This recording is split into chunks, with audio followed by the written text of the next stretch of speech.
Allez, je tire 200.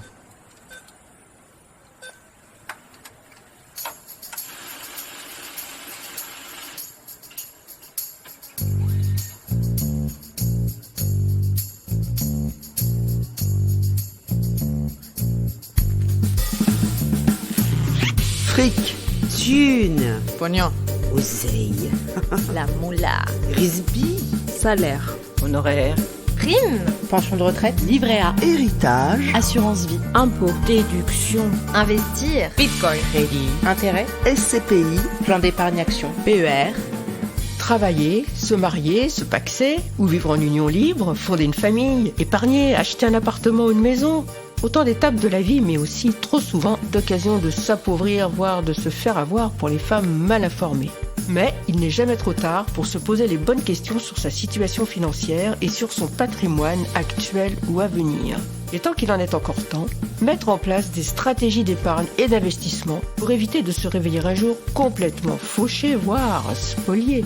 Bien sûr, l'argent concerne les hommes comme les femmes. Mais dans ce podcast, nous allons poser un regard spécifique de femmes, de mères, de filles sur l'argent. On ne vous racontera pas pour la énième fois l'histoire de l'émancipation économique des femmes. Vous avez déjà lu partout que les femmes ont attendu 1965 pour avoir le droit d'avoir un chéquier à leur nom. En revanche, si ce que vous raconte votre banquier vous paraît obscur, complexe, ce podcast est fait pour vous. On ne vous conseillera jamais d'acheter tel ou tel produit financier. On ne vous promettra pas non plus que vous pourrez prendre votre retraite à 35 ans pour une fête, mais nous vous aiderons à peser le pour et le contre avant de prendre une décision qui engage vos sous. Je suis Corinne Goldberger, journaliste. Tous les 15 jours, avec Thierry Oyon, auteur de Les filles osons parler d'argent, nous répondons avec pédagogie et sans tabou aux questions que se posent les femmes de toute génération sur leur argent, avec nos expertes et nos experts. Comme le dit souvent Thierry, pensez d'abord à votre peau. Alors maintenant qu'on s'est dit tout ça, parlons cash les filles.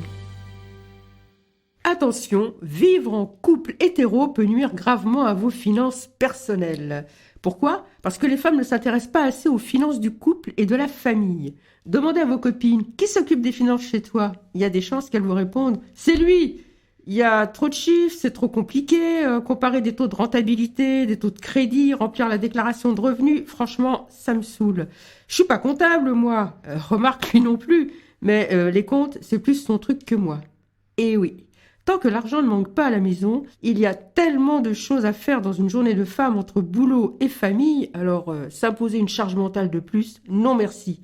Eh bien, les filles, certes, tous les hommes ne sont pas des arnaqueurs en puissance, mais c'est dangereux pour votre argent personnel et vos biens propres de ne jamais vous poser la question de la structure, des dépenses, des crédits, de l'épargne, des investissements et des impôts du couple. C'est risqué de faire l'autruche et de ne jamais se poser la question de savoir ce qui se passerait en cas de séparation, voire de décès de l'un de vous deux. Oui, on sait, c'est pas drôle de se poser ce genre de questions. Mais vous pouvez vous éviter un jour de grosses galères de fric si vous regardez en face vos finances personnelles et celles de votre famille. Pour en parler, nous recevons aujourd'hui Héloïse Boll. Bonjour Héloïse. Bonjour Corinne.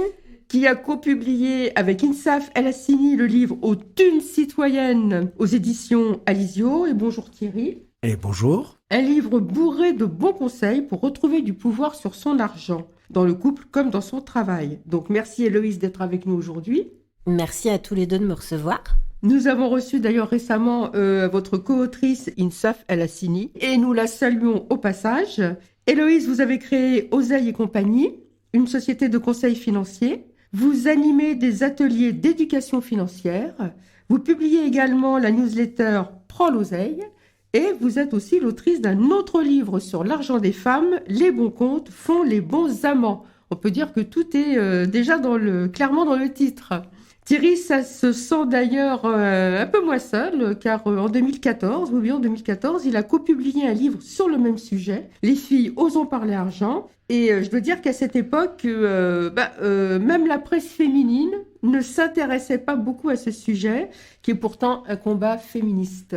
Donc, je passe à la première question. Dans un épisode précédent, on a parlé de l'importance de bien comprendre les conséquences de son régime matrimonial ou les conséquences de l'union libre si on est concubine. Donc, je propose une piqûre de rappel avec vous, Héloïse.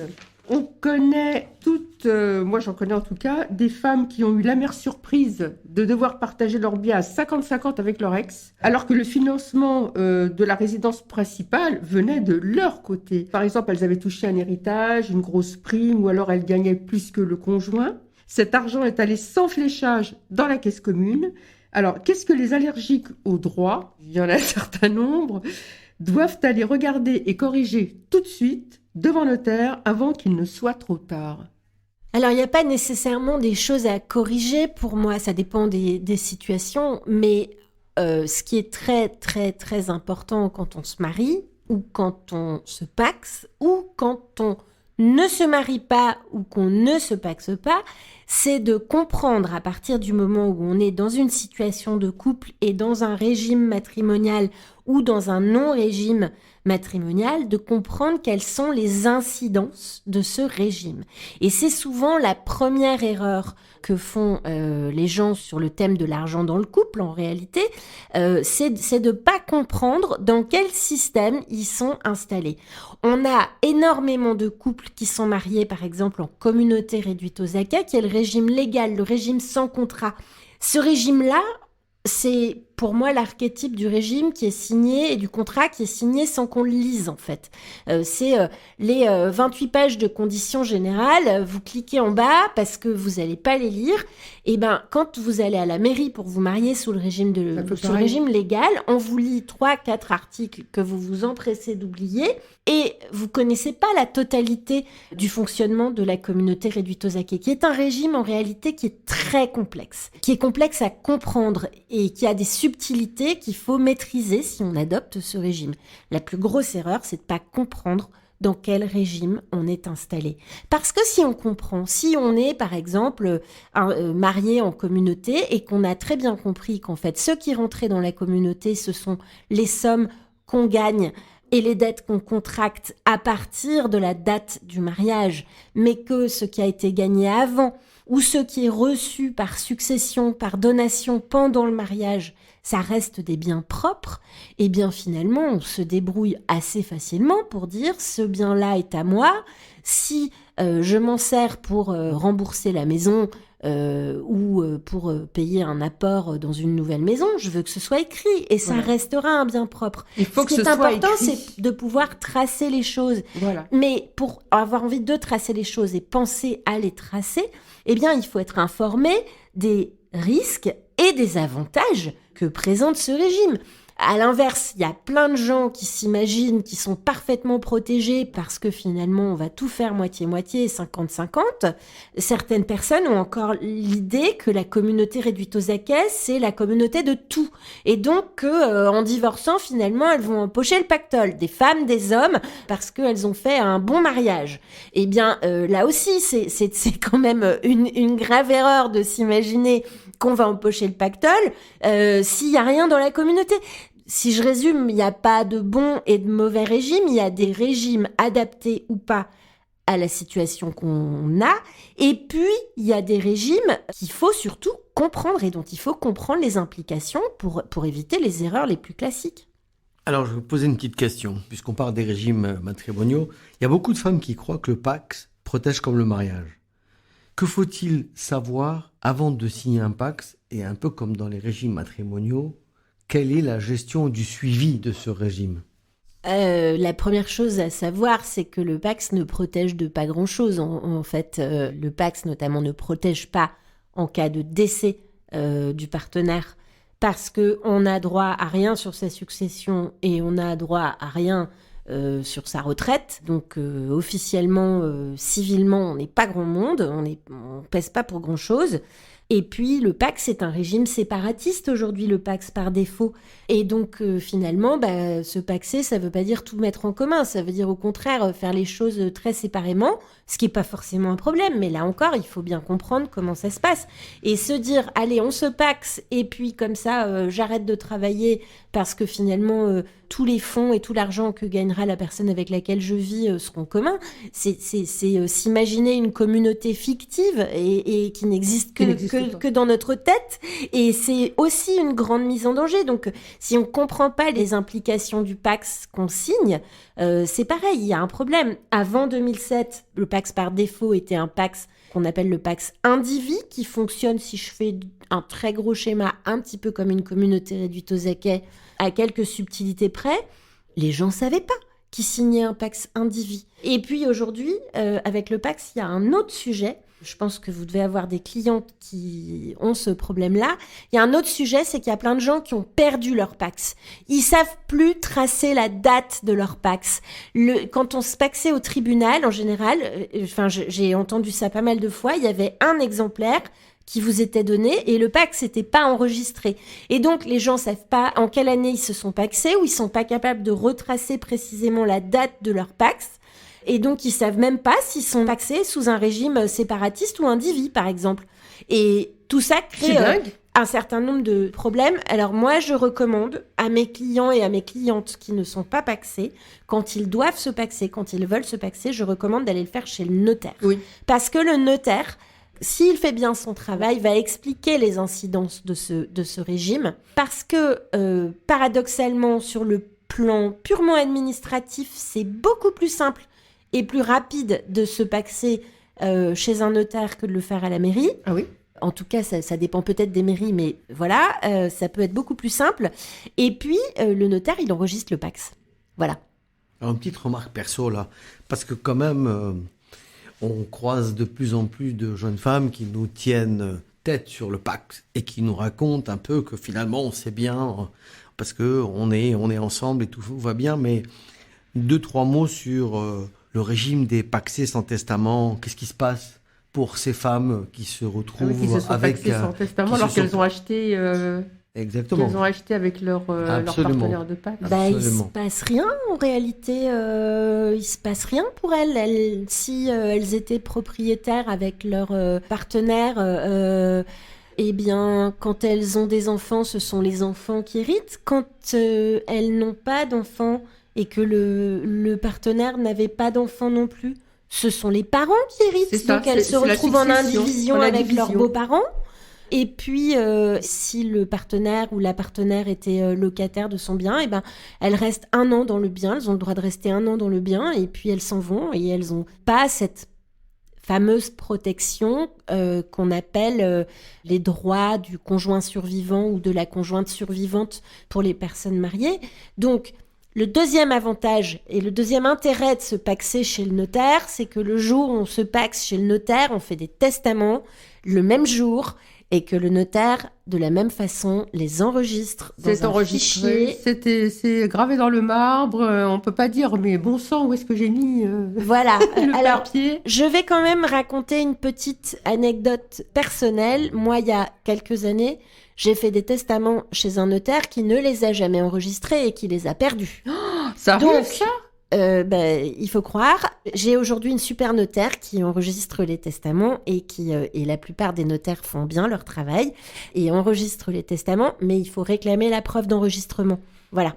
Et ça coûte de mémoire quelque chose comme 47 € d'enregistrer un testament, donc il faut vraiment pas se priver. Petite somme, gros effet. En fait, le problème, c'est pas de s'aimer, le problème, c'est d'avoir réagi avant de signer sans réfléchir en dessous du crédit d'une résidence secondaire ou avant d'accepter des situations qui sont profondément injustes. Et c'est ça le vrai sujet, c'est de comprendre que dans un Pacs, tout est séparé, et donc que si tout est séparé, ça veut dire qu'il faut continuer à bosser et à épargner de son côté, et de façon un peu solide, que dans une communauté, il y a plein de choses en commun, mais pas toujours celles qu'on croit, et de s'organiser en conséquence. Et puis, quand on voit et qu'on a compris qu'il y avait une situation qui était injuste, de dire, stop, soit on corrige, soit on arrête.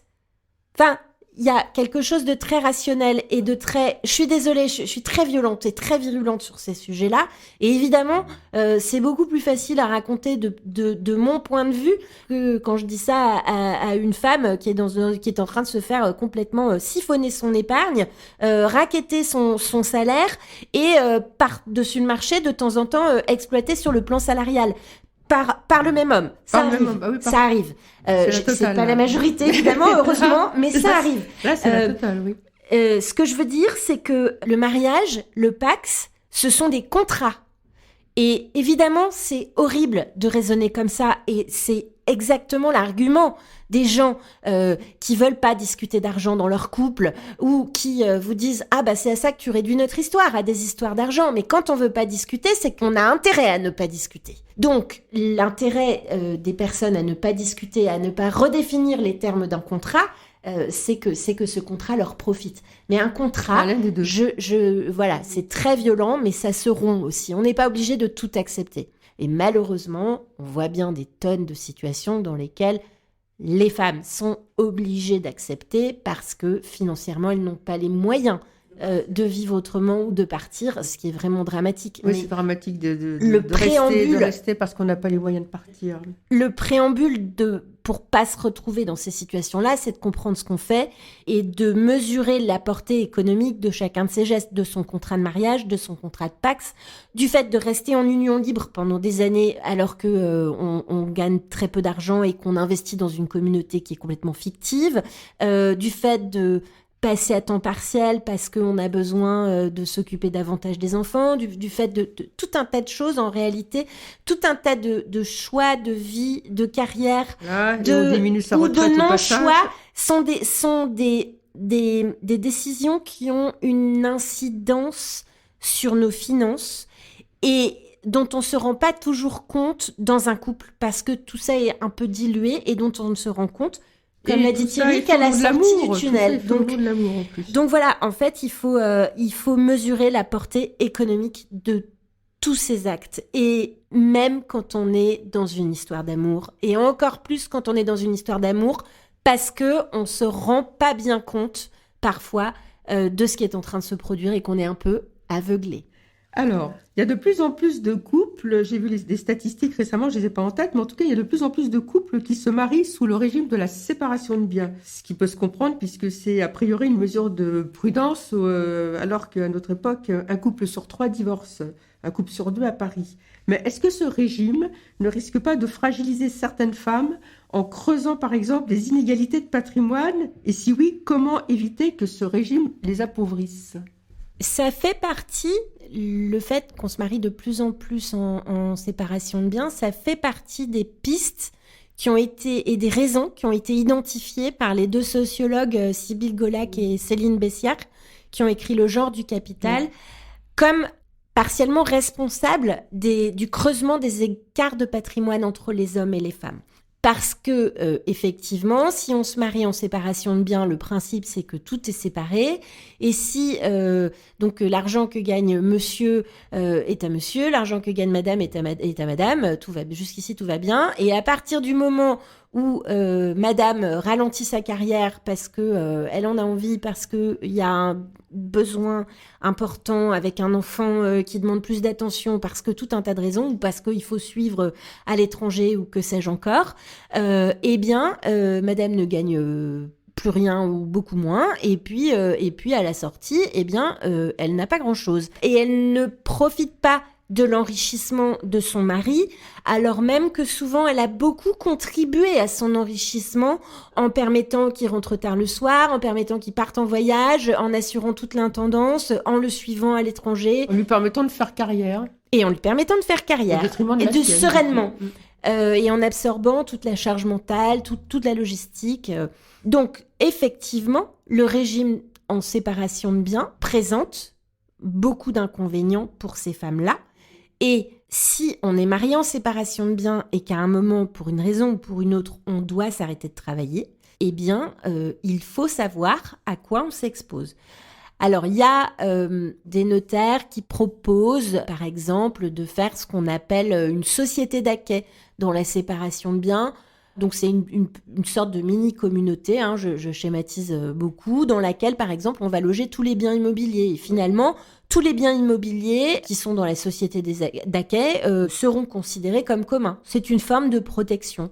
Est-ce que c'est la seule ? Il y en a probablement pas mal d'autres. Parfois, l'idée, ça peut être aussi de changer de régime matrimonial quand on bascule dans un système qui est un peu plus inégalitaire, où monsieur a une carrière qui progresse et madame plafonne un peu ou est obligée de ralentir. Et ben finalement, à ce moment-là, on peut se dire il faut installer un régime communautaire.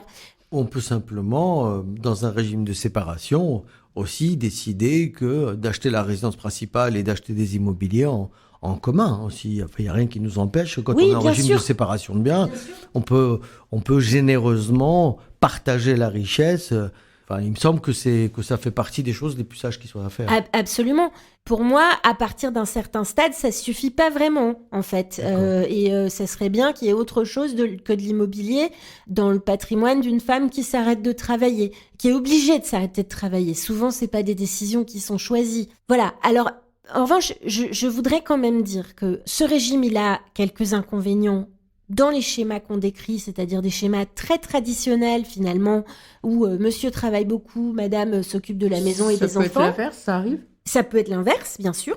C'est vrai qu'on parlait du couple hétéro, donc... Oui, non mais... Alors, j'ai parlé de deux couples homo tout à l'heure, mais enfin, la question, c'est celui ou celle qui gagne le moins d'argent et surtout qui gagne moins d'argent parce que il ou elle fait des sacrifices de carrière pour gérer le quotidien et pour permettre à l'autre d'avoir une carrière ascensionnelle, eh bien, cette personne-là est mal protégée. En revanche, je voudrais attirer l'attention. La communauté réduite aux acquêts n'est pas la parade à toutes les situations. Et c'est pas un régime sur lequel il faut se jeter tête baissée. Je vous donne un exemple. C'est un régime qui peut creuser les inégalités de patrimoine aussi. Je vous donne l'exemple que j'ai observé à plusieurs reprises et je suis sûre que Thierry l'a déjà observé aussi, de quelqu'un qui n'a pas de patrimoine personnel et familial, qui vit avec une personne qui, elle, a beaucoup de patrimoine personnel et familial. À partir du moment où ce couple se marie, tout l'argent gagné par la personne, par les deux personnes, l'argent qui est issu à la fois des revenus du patrimoine et l'argent du travail, tout cet argent-là se partage. Ça veut dire que quelqu'un qui n'a pas de patrimoine de départ, mais qui se défonce au travail pour mettre de l'argent de côté, pour s'enrichir, parce que ça l'intéresse aussi, et pour progresser, et pour avoir un niveau de vie et un confort plus important, eh bien, non seulement n'a strictement aucun droit sur le patrimoine personnel et propre de la personne avec laquelle il vit, mais en plus va être obligé de partager tout l'argent qu'il a mis de côté pendant son mariage. Absolument. C'est pas juste. C'est pas juste. En fait. Et donc, c'est pas une situation qui est très adaptée quand il y a des écarts de patrimoine, finalement. Donc, c'est des sujets auxquels il faut réfléchir et malheureusement, on y réfléchit parfois au moment où on se marie ou au moment où on se paxe, mais la vie est longue et il y a des situations qui évoluent beaucoup. Et alors même qu'on peut changer de régime matrimonial, que c'est possible, mais c'est peu pas de gens entré dans les le mœurs. font pour une raison qui est essentiellement financière. Il y a des gens qui, avant de monter une boîte, disent « Allez hop, on passe en séparation de biens ». Il faut liquider la communauté. Plus la communauté est riche, plus ça coûte cher. À l'inverse, quand vous êtes en séparation de biens, c'est beaucoup moins cher puisque finalement, vous installez une communauté à partir du jour où vous changez de régime. Il y a des frais, bien sûr, mais c'est pas, les frais sont pas assis sur le montant de votre patrimoine. Ce que je veux dire, c'est qu'il faut bien réfléchir à son mariage et que il faut pas non plus jeter le régime séparatiste avec l'eau du bain parce qu'il a quand même des vertus. Et pour moi, il a une vertu par rapport aux autres régimes, mais une vertu vraiment énorme, c'est qu'il est simple à comprendre, ce qui n'est pas le cas des autres régimes matrimoniaux. Et beaucoup de gens signent, ont un régime qui est extrêmement complexe, ne le savent pas, n'en maîtrisent pas les subtilités, et ils ont beaucoup de surprises à la sortie. Alors, on a parlé des régimes matrimoniaux, on a parlé du droit, on a parlé de l'organisation juridique. Mais il y a un sujet qu'il faut qu'on aborde, c'est aussi qu'à un moment donné, dans un couple, il peut y avoir de la générosité. En tout cas, moi, quand je reçois des gens et qui me racontent leur régime matrimonial, ainsi de suite, je leur dis, mais ok, il y a le droit, il y a la loi, il y a tout ce que vous voulez, mais il y a aussi la générosité. C'est-à-dire qu'on peut avoir un très gros patrimoine et être avec quelqu'un qui n'a pas un gros patrimoine et organiser d'une manière vachement simple. C'est-à-dire que on vend un bien, on a de la trésor, hop, et demain matin, on achète un bien au nom des deux et le problème est résolu. Donc, en fait, je pense que nous qui donnons des conseils, on devrait vraiment pousser les gens à considérer que l'argent gagné par celui des deux qui gagne plus d'argent est l'argent familial et pas l'argent personnel. Quel est votre point de vue, Héloïse? Parce que comme ça, du coup, on pourra parler aussi des familles recomposées, parce qu'il y a un sujet ici sur les familles recomposées qui est... Ah oui, je crois. Alors, je partage votre avis, évidemment, les contrats et le juridique n'empêchent pas la générosité, mais je trouve qu'il ne faut pas être naïf sur ces sujets, parce que vous pouvez vivre avec une personne qui est animée des meilleures intentions. Très souvent, ces meilleures intentions s'éteignent à partir du moment où il va falloir payer 2 appartements, 2 fois les factures et avoir un train de vie qui va se retrouver diminué. Et puis, les meilleures intentions peuvent s'éteindre aussi avec la personne quand elle disparaît. Et là, si vous n'avez pas organisé les choses correctement, eh bien, ce n'est pas avec la personne qui avait les meilleures intentions que vous composez, c'est avec ses héritiers. Et les héritiers, parfois, sont de très bonne foi, parfois ont 2 ans et demi et donc sont beaucoup trop jeunes pour donner leur avis, et parfois sont d'une mauvaise foi crasse. Et puis, encore une fois, il faut pas être naïf. Avoir des gens, ça arrive d'entendre des hommes qui disent « Mais t'inquiète pas, ma chérie, j'ai tout prévu. » On en voit, hein. J'ai tout prévu avec un notaire à l'ancienne qui dit « Mais chère petite madame, tout ça est pour votre protection. » Quand on entend « chère petite madame », toute femme devrait partir en courant. Je l'ai plus entendu depuis longtemps, mais je pense que beaucoup de femmes l'ont entendu. Oui, mais la protection, en général, dont parlent les spécialistes de la finance, est une protection qui n'a rien à voir avec le divorce. C'est une protection qui a à voir avec le deuil. Et moi, je suis désolée, mais en fait, si je m'installe avec quelqu'un, je veux avoir des garanties que je ne serai pas complètement à poil, que je me retrouve seule parce qu'il meurt ou parce qu'elle meurt, ou que je me retrouve seule parce que il s'en va, elle s'en va, ou je m'en vais, parce que c'est aussi une décision qui m'appartient.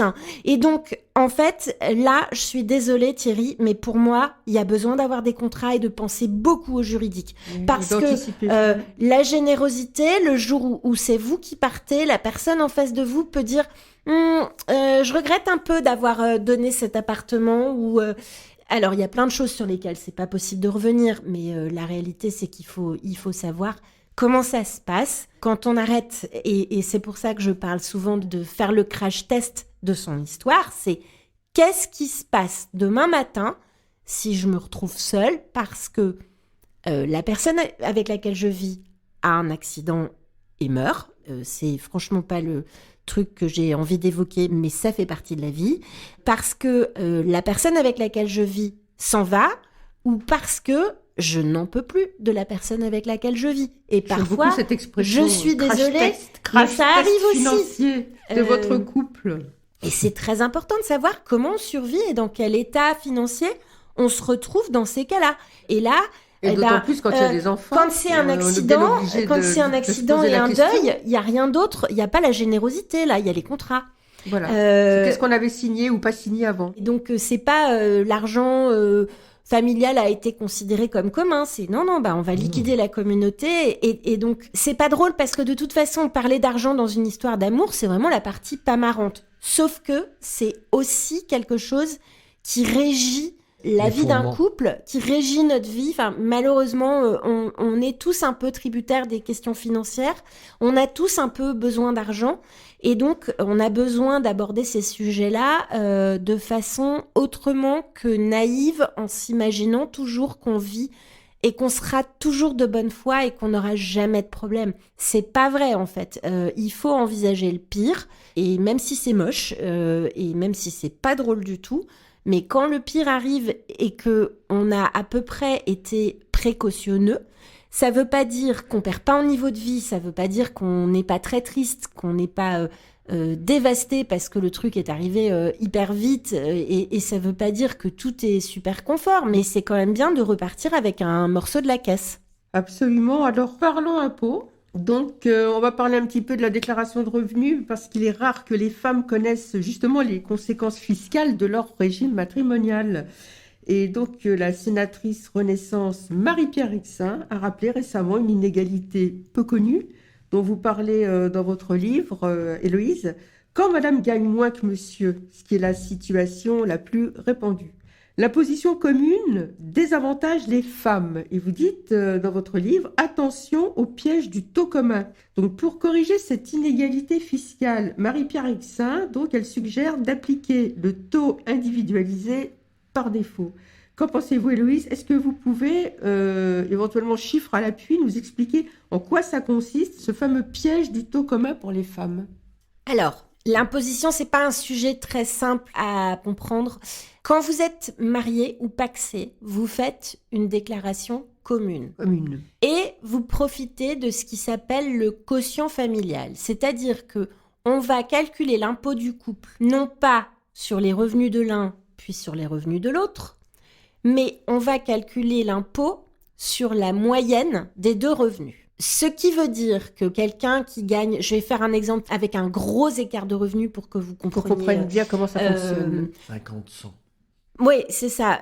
J'allais dire 90-10. Vous gagnez 10 000 euros par an et puis vous vivez avec quelqu'un qui gagne 90 000 euros par an. Tout ça des deux est un artiste. Oui, ou travaille à temps très temps réduit. Partiel. Bon, vous êtes organisé comme ça, vous vivez en couple et donc le calcul de l'impôt va se faire non pas sur 90 000 euros pour la personne qui gagne le plus et sur 10 000 euros pour la personne qui gagne le moins, mais sur la base de le couple, c'est deux personnes qui gagnent 50 000 euros chacune. Or, vous savez que dans l'imposition, il y a des tranches. Oui. Et quand on est imposé sur la base de 50 000 euros par personne, on est dans une tranche d'imposition qui est plus basse que quand on gagne 90 000 euros. En revanche, on est dans une tranche d'imposition qui est nettement plus haute que quand on gagne 10 000 euros. Donc, vous avez un impôt commun avec un taux d'imposition moyen qui sera calculé, que je ne peux pas vous calculer de tête là comme ça, qui sera moyennement élevé si vous partez sur la base de 50 000 par personne. Il n'empêche que ce taux d'imposition moyen sera appliqué de la même façon sur le salaire de celui ou celle, la plupart du temps, qui gagne 10 000 euros, que sur le salaire de celui ou celle qui gagne 90 000 euros. Donc, il y en a une qui payait pas d'impôts avant et qui se retrouve à payer des impôts assez costauds, même si c'est que sur 10 000 euros, ça fait quand même un taux d'imposition qui n'était pas le sien au départ. Et puis, il y en avait un qui gagnait 90 000 euros et qui voit son taux d'imposition baisser drastiquement. Donc, pour lui, c'est tout bénef. Voilà, super bingo. En revanche, celle qui gagne 10 000 euros par an, elle se met à payer des impôts alors qu'elle n'en payait pas avant. Aujourd'hui, ça, c'est si vous avez un taux commun qui s'appelle, de façon assez perverse dans l'espace prélèvement à la source des impôts, qui s'appelle le taux personnalisé. Et c'est vrai que ce qui sème beaucoup de confusion. C'est confusant et c'en est presque pervers. C'est un peu pervers. Qu'est-ce qu'on comprend personnalisé ? En fait, on comprend individualisé. Et voilà. Et donc, chacun son taux et des taux qui seraient plus conformes à ce que vous gagnez, ça s'appelle le taux individualisé. Mais le taux individualisé ne résout pas tout. Le taux individualisé, il va permettre finalement de répartir le paiement de l'impôt de façon plus harmonieuse et plus équitable, c'est-à-dire que la personne qui gagne 10 000 euros par an, cette personne-là n'était pas imposable avant. Elle va se retrouver avec un taux à 0%, et la personne qui gagne 90 000 euros va se retrouver à payer la totalité des impôts avec un taux qui sera quand même plus bas que celui qu'il aurait eu s'il avait vécu seul. Donc ça change. Le taux individualisé, c'est déjà une mesure d'équité, mais ça résout pas tout. Le taux individualisé, il s'applique sur option aujourd'hui. Donc, si vous voulez faire le taux individualisé, ça suppose que vous ayez une discussion, encore une fois, avec la personne avec laquelle vous vivez, qui va vous dire « Ah, ça va, je paye déjà toutes les vacances, le loyer, le machin, tu peux bien faire un petit effort. » Donc, ça veut dire qu'il va falloir ouvrir le débat. Je pense que si la loi est votée, on va avoir quelques sujets et on va encore avoir des hommes qui vont enfin comprendre que la répartition des charges est parfois injuste au sein des couples. Donc, le fait de dire le taux sera individualisé de façon automatique et sera un taux commun uniquement sur option, c'est déjà une chose, une avancée. Et ça, c'est quelque chose qui, si j'ai bien compris, devrait arriver en 2025. J'ai pas le calendrier en tête, sincèrement, Corinne, donc je peux pas vous dire. C'est ce que j'ai cru voir. Ça devrait arriver en 2025. Après, il y a un autre sujet, si vous permettez, dans l'imposition, c'est que le couple dont on parle, le taux individualisé va permettre une répartition plus harmonieuse du paiement de l'impôt, mais le montant de l'impôt qui sera payé reste le même que s'ils étaient en taux commun, le montant global de l'impôt. Et ça veut dire ça, quand même, que la façon dont est organisé ce système de quotient conjugal, en fait, fait que la personne, celle ou celui des deux qui gagne le moins, pour chaque euro supplémentaire qu'il va gagner, eh bien, ces euros supplémentaires vont se retrouver tout en haut de la taxation du couple, tout en haut des tranches de taxation. Tranche marginale. C'est un peu la tranche marginale. Merci Thierry.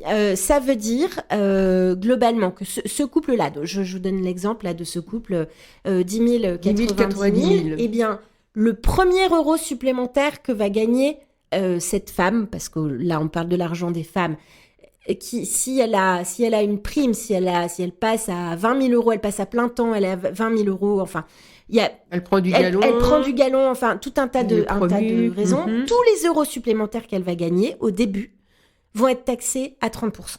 Alors que s'il n'y avait pas le quotient conjugal, si les impôts étaient payés de façon totalement séparée, eh bien, cette dame qui gagne 10 000 euros, pour 1 000 euros supplémentaires, elle serait pas taxée. Et puis, pour 2 000 euros supplémentaires, elle serait schématiquement taxée que sur 1 000 euros et elle serait taxée à 11%. Donc, ça veut dire quand même que le quotient conjugal, le fait de fusionner les deux revenus, je suis désolée, c'est peut-être un peu technique, mais de fusionner deux revenus... c'est très bien qu'on en parle. Et de faire une espèce de moyenne de tous ces revenus-là, ça pénalise la personne qui gagne le moins à chaque fois qu'elle veut essayer de travailler et de gagner plus. Voilà. Les économistes spécialistes, je pense à Hélène Périvier, qui est une femme remarquable, vous disent que c'est une trappe à inactivité et à pauvreté des femmes, parce que ça n'encourage pas le travail des femmes. Parce que, en fait, le raisonnement, c'est... écoute, tu te rends compte quand même, tu gagnes 1 000 euros de plus et ça nous coûte 300 euros d'impôts supplémentaires. C'est quand même, c'est pas terrible. Mais quel piège! C'est un piège terrible. C'est pas un piège. Excusez-moi. Je pense que ça, comme cette réforme justement sur le prélèvement à la source, a été fait par des économistes. J'espère qu'il y avait un peu de femmes dans le tour de table, mais aujourd'hui, c'est une mesure qui est totalement inacceptable. Et je suis choqué que les femmes députées ne montent pas au créneau. Pourquoi ?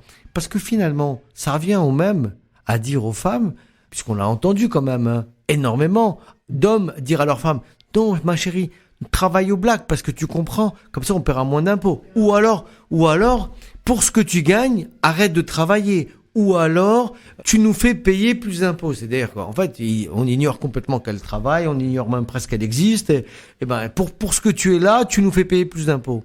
Je voulais insister sur cette inégalité qu'un État est capable de faire à l'encontre des femmes. C'est-à-dire que pour moi, c'est comme si on avait organisé, parce que j'arrive pas à imaginer que les gens qui font les réformes des retraites et le calcul de l'impôt, soit en commun, soit de manière individualisée, n'aient pas vu cette aberration. Et je m'étonne que les femmes politiques, et aujourd'hui on a une première ministre, je comprends même pas qu'elle n'ait pas mis le feu sur ce sujet. Parce qu'aujourd'hui, quand on n'est pas content, on met le feu, quoi.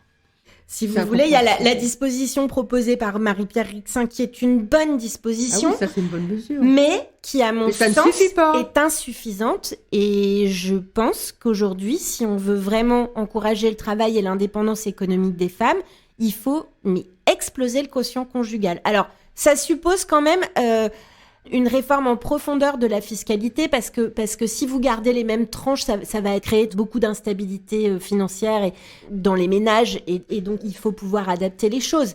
Mais ce système-là du quotient conjugal est un système qui est profondément injuste, d'une façon générale, pour celui ou celle qui gagne le moins.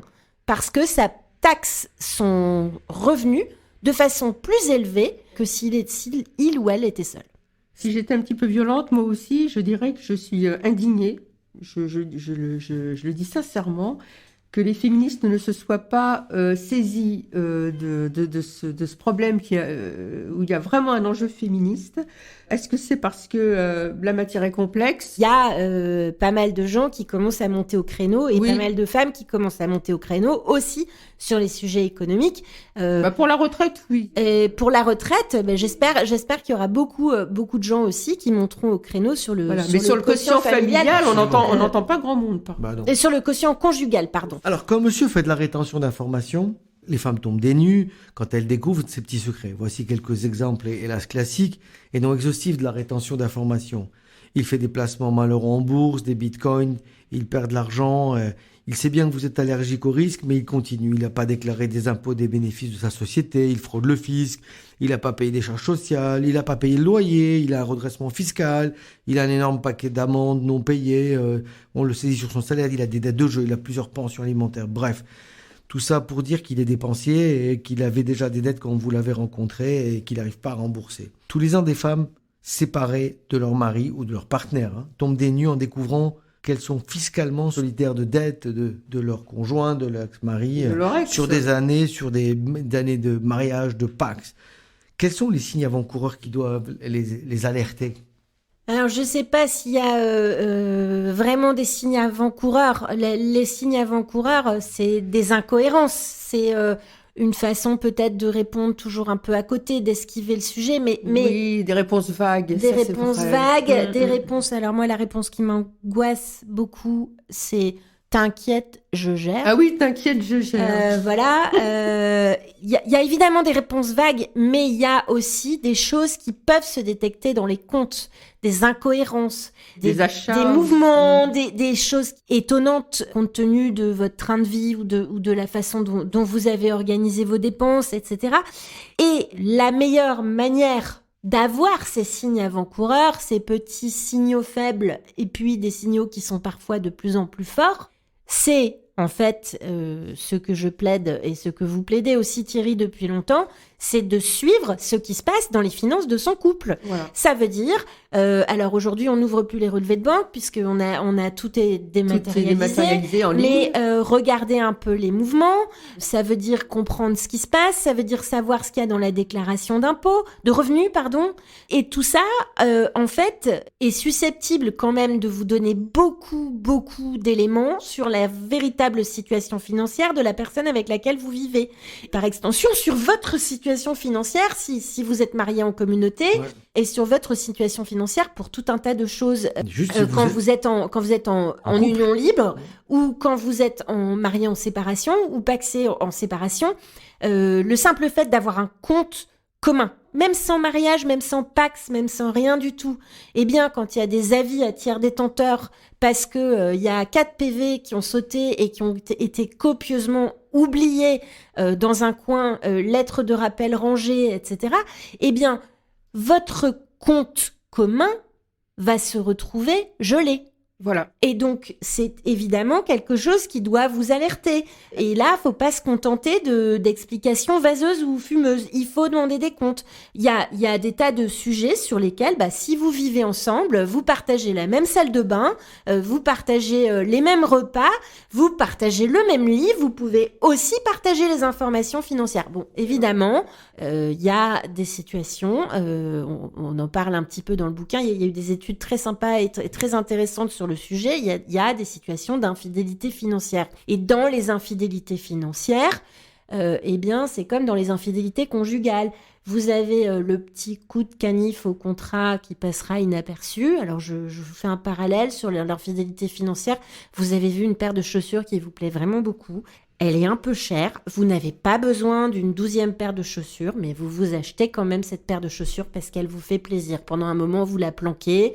Et puis après, vous allez la sortir. Vous dites « Oh, je l'ai depuis très longtemps ».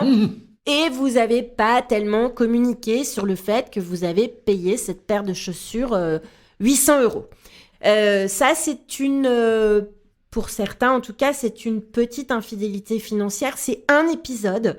J'aime beaucoup cette expression d'infidélité financière. C'est pas moi qui l'ai inventé, mais c'est toute une équipe de chercheurs. Mais c'est un épisode et c'est pas forcément très grave dans la mesure où ça ne se répète pas tous les matins et où voilà, de temps en temps, vous avez des petits secrets comme ça. En revanche, dans les infidélités conjugales, parfois, vous vous rendez compte que vous vivez avec quelqu'un qui a une double vie depuis 25 ans, qui a d'autres enfants, qui a une deuxième maison. Et là, on est vraiment dans une grosse infidélité conjugale, je pense. Je pense que quand même, on peut dire que c'est caractérisé. Mais c'est un bon parallèle parce que dans les infidélités financières, vous pouvez avoir une double vie. On peut avoir une double vie financière. Ne déclare pas ses bonus, les met sur des comptes à part, qui contracte des dettes. Oui, qui contracte des dettes extrêmement importantes sans vous en parler. Alors, il y a une responsabilité de tous les organismes qui acceptent d'avoir une seule signature, mais ça s'est quand même vu, c'est pas nouveau. Mais vous avez des infidélités financières qui sont très très graves et de la dissimulation de revenus, notamment chez certains indépendants et certaines professions libérales. Et là, on est vraiment dans quelque chose qui est de l'ordre d'une forme de trahison, parce que vous pouvez pas avoir confiance dans une personne qui planque ses bonus, qui planque ses dettes. Ça va plus loin que la trahison pour moi, hein. C'est de l'escroquerie dans un couple. Hein. Et parfois c'est de l'escroquerie, bien sûr. Dans le cadre d'une situation récente, j'ai dû donner un coup de main à une de mes clientes parce qu'elle est en train de divorcer.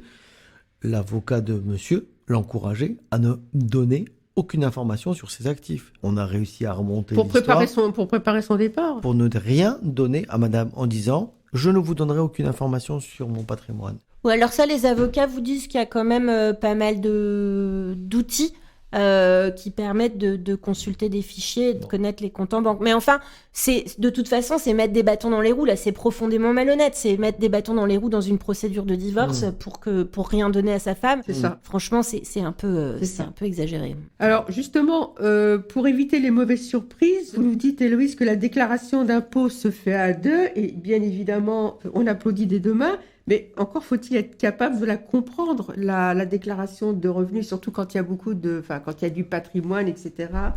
Pour découvrir, par exemple, que son conjoint fraude le fisc, ou alors quand le conjoint touche des revenus non salariaux, de revenus immobiliers dont il n'a jamais parlé, par exemple, ce que vous appelez les infidélités financières. Donc, qu'est-ce qu'il faut bien regarder, mais surtout comprendre pour débusquer d'éventuelles mauvaises surprises. Mais du coup, est-ce que ça vaut pas le coup d'aller voir un expert, un conseiller fiscal pour y voir plus clair, parce que c'est quand même assez complexe la matière fiscale. Enfin, en tout cas, quand il y a beaucoup de patrimoine et en plus il est plus ou moins caché. Alors Corinne, je vais pousser un cri. Je vais vous dire, allez-y, il faut arrêter de croire qu'une déclaration de revenus c'est compliqué à remplir. Les 3/4 du temps, c'est pré-rempli déjà. Ensuite, vous avez accès aux informations qui sont pré-remplies. Parfois, il y a des erreurs, c'est pas grave. Il faut avoir connaissance de sa déclaration de revenus. Il faut poser des questions. Quand vous comprenez pas, il y a des gens aux impôts qui peuvent répondre à vos questions. Quand vous comprenez toujours pas, vous pouvez aussi poser des questions à la personne avec laquelle vous vivez. Et tout est écrit noir sur blanc. C'est pas toujours hyper facile, mais quand même, en se penchant un peu sur le sujet, on arrive à comprendre de quoi ça parle. Normalement, tout est à peu près expliqué lisiblement. Donc, oui, ça prend du temps. Oui, c'est un peu fastidieux parce que parfois, il faut aller récupérer des papiers, des documents, les télécharger sur tel et tel profil, etc., etc. Oui, c'est long. Oui, c'est pas marrant, on préférerait tous et toutes aller boire une bière ou aller se taper une séance de ciné, mais ça n'est pas compliqué. Et c'est un document qui résume parfaitement votre situation financière, votre situation patrimoniale si vous avez la chance d'être soumis à l'impôt sur la fortune immobilière, en tout cas la situation de votre immobilier, et ça vous donne beaucoup d'indications. Donc, il faut mettre le nez dans cette déclaration de revenus. Il faut mettre le nez dans cette déclaration de revenus. J'ajoute, et là, je vais faire un petit peu d'autopromo, que dans mes ateliers, il y a un atelier qui est consacré aux impôts et à l'explication de comment est calculé le montant de vos impôts, comment on calcule votre impôt sur le revenu, comment on taxe les revenus de votre épargne, comment on taxe votre immobilier quand vous êtes soumis à l'impôt sur la fortune immobilière, comment on taxe vos revenus fonciers et les revenus de vos locations meublées, tout ça. Comment est taxé par toujours exemple votre assurance vie quand vous faites des rachats? Absolument. Ça dépend à quelle date vous avez... Absolument, Corinne. Mais tout ça, c'est pas très compliqué. C'est écrit dans plein d'endroits. Je dis pas que c'est marrant et que vous êtes tout obligé de retenir par cœur. Mais il faut comprendre comment ça marche et il faut regarder sa déclaration de revenus si vous avez besoin d'informations importantes sur la façon dont sont organisées les finances de votre couple et sur qui gagne quoi et qu'est-ce que vous avez. C'est fondamental de s'intéresser à ce document-là. Ça prend du temps une fois dans l'année. Une fois dans l'année. Voilà. Le fameux rendez-vous patrimonial. Le fameux rendez-vous patrimonial. Qu'on peut faire aussi avec des gens qui sont pas issus de la famille, pas qui mettent un peu les pieds dans le plat et qui accessoirement Oui, il n'y a pas peuvent d'affect, donner... c'est bien. Il n'y a pas d'affect. Et puis, en général, on est un peu blindé sur ces sujets parce qu'on a l'habitude d'en voir un peu. Voilà. Donc, parmi les conseils que vous donnez, Alain parlera à de nombreuses femmes, je crois, c'est penser plus à vous et arrêter de donner sans compter, notamment pour aller alimenter les livrets d'épargne pour vos enfants, de l'argent qui, en cas de séparation, va être bloqué. Et vous risquez d'en avoir besoin. Car vous aurez besoin de l'autorisation du père des enfants mineurs. Eh oui. Qui ne la donnera pas. Histoire de... et on est poli. Histoire de... Voilà. Comment aider ses enfants sans se mettre en danger financièrement? Soi-même. Waouh. C'est pas simple. Je comprends que c'est pas simple d'aider toujours ses enfants. La majorité des femmes ne le peuvent pas, en tout cas sur le plan financier. Après, il y a quand même des tas de façons d'aider ses enfants. Il n'y a pas toujours besoin d'une aide matérielle. Je connais des gens pas trop loin d'ici qui de temps en temps vont donner un petit coup de main parce que y a une petite fille qui a besoin d'être regardée en urgence parce que la personne qui s'en occupe d'habitude a eu un problème de transport. Je connais des femmes, puisqu'on parle des femmes, dont l'aide va plutôt sur des sujets un peu techniques. Je sais pas moi, apprendre à bricoler ou apprendre à faire telle ou telle formalité à son enfant. Eh bien tout ça, c'est pas de l'aide matérielle et de l'aide financière, mais c'est une aide qui est très précieuse et qui a au moins autant de valeur que l'aide financière. Après, l'aide financière, c'est formidable si on peut aider financièrement. Il y a vraiment des tonnes de dispositifs. Je vous apprendrai rien ni à l'un ni à l'autre, je pense. Pourtant, je pense qu'il faut faire vraiment extrêmement, extrêmement attention et vraiment être très, très égoïste pendant longtemps avant d'avoir vous-même le niveau de sécurité financière qui vous convient et qui vous correspond, avant d'aider vos enfants sur le plan financier. La première façon, à mon sens, d'aider ses enfants sur le plan financier, c'est de leur montrer qu'on ne sera pas une charge pour eux. Et donc, on sera autonome, idéalement, le plus possible, le plus longtemps possible, quoi qu'il arrive. C'est ça la meilleure façon d'aider ses enfants, c'est de leur désencombrer la charge mentale sur il faudra que je m'occupe de mes parents, de ma mère, bien sûr, évidemment ils le feront, mais si ils savent qu'ils n'ont pas cette charge financière là, c'est un immense poids en moins. Après, on peut donner de l'argent. Je suis pas du tout cliente à titre personnel des techniques qui consistent à démembrer les biens immobiliers, c'est-à-dire à séparer la nue propriété et l'usufruit, parce que je trouve que ce sont des outils qui vous enlèvent votre liberté d'agir. Voilà. Et que c'est pas cohérent et c'est pas compatible avec la vie d'une femme en 2023 d'être scotchée avec ses enfants sur la propriété de l'appartement jusqu'à la fin de ses jours, tout simplement parce que elle a voulu être un peu généreuse et elle a voulu que ses enfants payent moins d'impôts sur les successions. Soit on peut aider, soit on peut pas aider, mais donner sa résidence principale et donner la nue propriété sur sa résidence principale, pour moi, c'est une erreur magistrale et j'encourage beaucoup de femmes vraiment à ne pas le faire. Il y a des tas d'autres choses qu'on peut donner, mais la résidence principale, il faut la garder pour soi et la garder à son nom. C'est pour la garder pour, vous voulez dire, le jour où la mère sera vieille, dépendante, etc. Pour devra peut-être Pour la liberté, peut-être aurait besoin de revendre cet appartement pour acheter plus pratique, plus petit. non, juste Alors, pour la liberté. Pour la liberté, merci Thierry. L'argent libre, par exemple, là, dans la question que je viens de poser, arrêter de penser aux autres et donner. Si nous imaginons de penser à nos enfants, on peut très très bien ouvrir des comptes qui s'appellent un compte à mon nom numéro 1, mon compte à mon nom numéro 2, un compte à mon nom numéro 3. J'ai 3 enfants et comme ça je mets de l'argent. Le jour où il y a un problème technique de la vie, je sais pas, enfin tout peut arriver, alors on dispose de cet argent. S'il n'y a pas de problème technique et que cet argent est là, comme on l'a mis à la disposition des enfants sans le mettre à leur nom, alors un jour on peut le donner. Alors après il y a des dispositions légales qu'il faut respecter, mais tout ça s'arrange.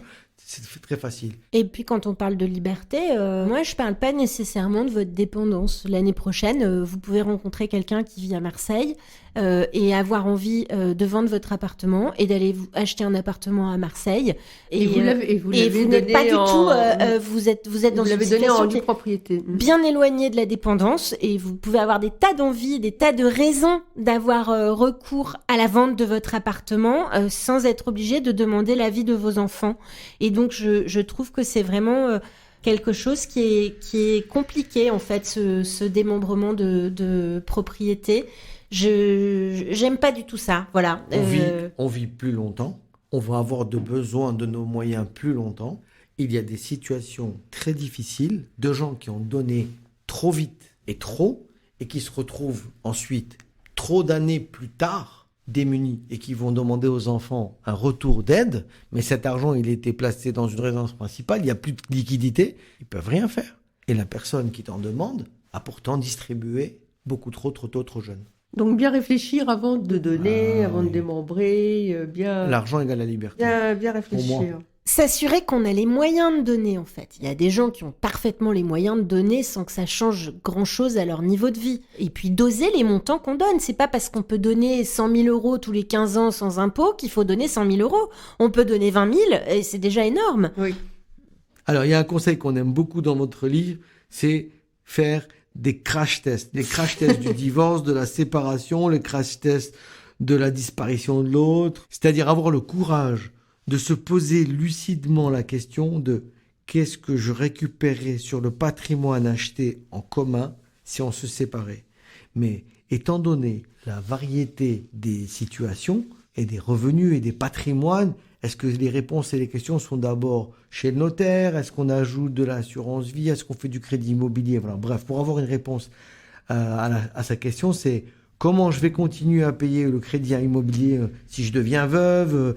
Comment je continue à maintenir une espèce de train de vie qu'est-ce qu'on avait souscrit comme assurance emprunteur? Qu'est-ce qu'on avait souscrit comme assurance emprunteur? Corinne est une grande fan des assurances emprunteurs, il faut le savoir. Et donc voilà. Des assurances emprunteurs à 100% pour chacun quand on le peut. Quand on perd son conjoint et qu'on est assuré à 100% chacun, on est bien content de se dire que l'appartement ou la maison, la résidence principale est payée. Et donc, on peut, si j'ose dire, tranquillement pleurer et faire son deuil. On n'est pas obligé de se dire une semaine après les funérailles, il faut que je retourne bosser et que je continue à payer le crédit toute seule, par exemple. Je fais un parallèle. Imaginez que vous tombiez malade et qu'il y a un traitement ou un deuxième traitement ou pas de traitement. Qu'allez-vous faire si on vous dit il n'y a pas de traitement, il n'y a rien à faire? Vous allez aller prendre un deuxième avis. D'abord, vous allez poser des questions à votre médecin. Vous allez beaucoup préférer le médecin ou la médecin qui vous fait des schémas, qui vous explique, qui vous dit voilà quels sont les risques, quels sont les effets secondaires, quelles sont les chances de succès.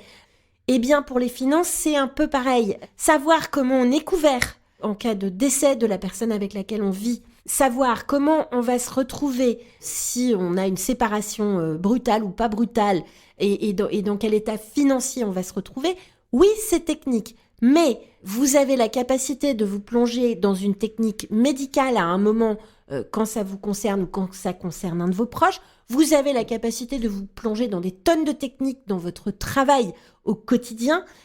Oui, tout ça est un peu technique. Oui, vous n'êtes pas obligé de connaître tout par cœur. Oui, les choses évoluent, mais il faut savoir quelle est votre position d'atterrissage quand il y a un problème. Donc voilà, il faut poser des questions, il faut enquiquiner les notaires qui veulent pas répondre en disant « j'ai pas compris, est-ce que vous pouvez répéter ?»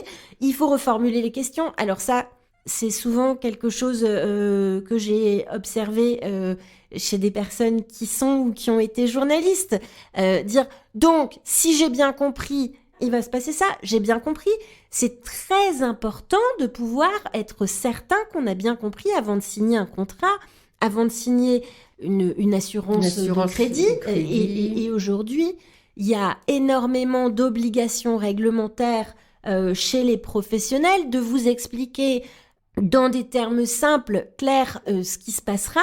Vous devez être informé. Je sais que je parle comme une vieille emmerdeuse, excusez-moi, mais parce que je dis vous devez, il faut, et tout ça, c'est des injonctions. Mais bon sang, ça concerne votre sécurité financière, et votre sécurité financière, même la survie, malheureusement, elle financière conditionne tout le reste. Et si vous ne savez pas tout ça, vous êtes en danger. En fait, vous êtes en danger de vous retrouver dans des situations extrêmement précaires financièrement, et c'est dommage. Alors, que faire pour reprendre en main ses finances personnelles ? Vous dites que ça commence par se constituer du patrimoine, au lieu de payer seul les courses et le quotidien, et finalement, c'est de l'argent perdu, quoi. C'est de l'argent non investi. Votre conseil, c'est investissez sur les marchés en mode feignasse. Celle-là, je l'ai jamais entendu. En investissement chaque mois, un tout petit montant sans y penser, dans une assurance vie ou en fonds communs de placement, mais épargner en mode feignasse. En ce moment, est-ce que c'est pas compliqué dans la mesure où les assurances vie rapportent un peu moins que les livrets A et que les marchés sont un peu turbulents ? Ou alors il faut être une feignasse informée.